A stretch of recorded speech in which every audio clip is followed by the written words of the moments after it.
Zimbabwe's political landscape is a battlefield. The fight? Democracy. The weapon?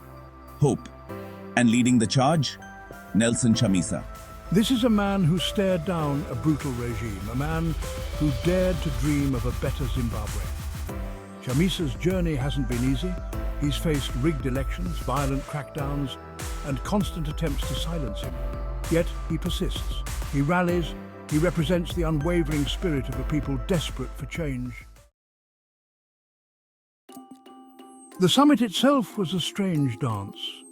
On the surface, it promised dialogue, a chance for reconciliation. But beneath the veneer of diplomacy, tensions simmered. The presence of Mwanzora, Chabangu and Maduku added another layer of intrigue. Mwanzora, once a close ally of Morgan Tsvangirai, now leads a faction of the opposition, a shadow of its former self. His presence at the summit, some argue, legitimized a government accused of human rights abuses. Chabangu, a former student leader, once embodied the fiery spirit of youth resistance. Now, his influence wanes, his voice lost in the cacophony of Zimbabwean politics. Maduku, a constitutional lawyer, has long advocated for democratic reforms. Yet, his participation in the summit raised eyebrows, with some questioning his commitment to genuine change. Their attendance, once a symbol of a united opposition, now highlighted its fragmentation, a stark reminder of the challenges Chamisa faces. Political analyst Rejoice Ngwenya offered a scathing critique of the summit and its attendees. This isn't about dialogue, she argued. It's about survival. These men are clinging to relevance, hoping for a seat at a table where the menu is rigged. Her words resonated with many Zimbabweans weary of empty promises and political maneuvering. The summit, for them, was a stage-managed affair, a distraction from the real issues plaguing the nation. Other analysts were more measured in their assessment.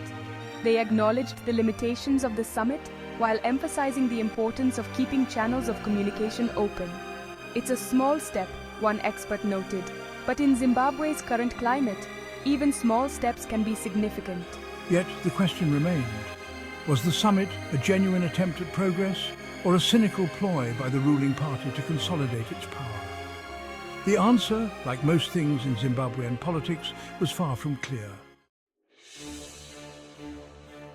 Section 4, Fortress Harare, a city on edge. The summit took place against a backdrop of heightened security. Harare, the capital city, resembled a fortress. Armed soldiers patrolled the streets. Checkpoints sprouted like mushrooms after a rain shower. The message was clear. Dissent would not be tolerated. Ordinary Zimbabweans went about their lives with a mixture of resignation and defiance. They had seen this before, this tightening grip of authoritarianism. But beneath the surface, anger simmered. The economic crisis deepened, and the government's response was more repression. The summit, for many, was a stark reminder of the challenges they faced. It was a reminder that the fight for democracy was far from over. Section 5, The Weight of Hope. Can Chamisa deliver? Nelson Chamisa carries the weight of a nation's hope on his shoulders. He is the face of the opposition, the symbol of a desire for a better tomorrow. But the road ahead is fraught with peril. The ruling party, despite its internal divisions, remains firmly in control. The security forces loyal to the regime are ever present. And the international community, while vocal in its condemnation of human rights abuses, seems unwilling to take concrete action. Yet I remain undeterred. I will continue to rally my supporters, to speak truth to power, to offer a vision of a Zimbabwe free from oppression and corruption. Whether he can succeed remains to be seen. But one thing is certain, the fight for democracy in Zimbabwe is far from over.